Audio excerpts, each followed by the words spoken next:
మా ఇక 12 రాశుల వారు కూడా పాటించడానికి వీలుగా ఉన్నటువంటి పరిహారం ఏదైనా తెలియజేస్తారా? ద్వాదశ రాశుల వారికి పరిహారం.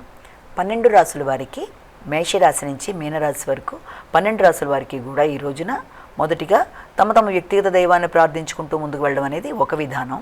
అది మాత్రమే కాకుండా ఇంకా మీకు అవకాశము దాంతోపాటుగా ఆసక్తి అన్నీ ఉన్నట్లయితే తప్పనిసరిగా ఈ రోజున మీరు వెంకటేశ్వర స్వామికి సంబంధించిన దీపారాధన కానీ, వెంకటేశ్వర స్వామికి సంబంధించిన విష్ణు సహస్రనామాలు వినడం కానీ, విష్ణు సహస్రనామాలు చేసుకోవడం కానీ, చేసుకోగలిగితే అది కూడా చాలా మంచిది.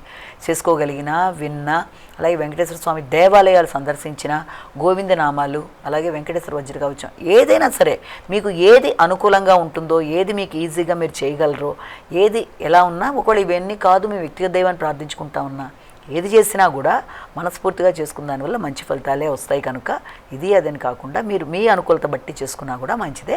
అలాగే ఇప్పుడు చెప్పుకున్న రాశి ఫలితాలన్నీ కూడా కేవలం మనం గోచారీత్యా చెప్పుకున్న ఫలితాలు కనుక గోచారీత్యా ఎదురవుతున్న స్వల్ప సమస్యల్ని ఈ చిన్న చిన్న పరిహారాల ద్వారా అధిగమించడానికి అవకాశం ఉంటుంది.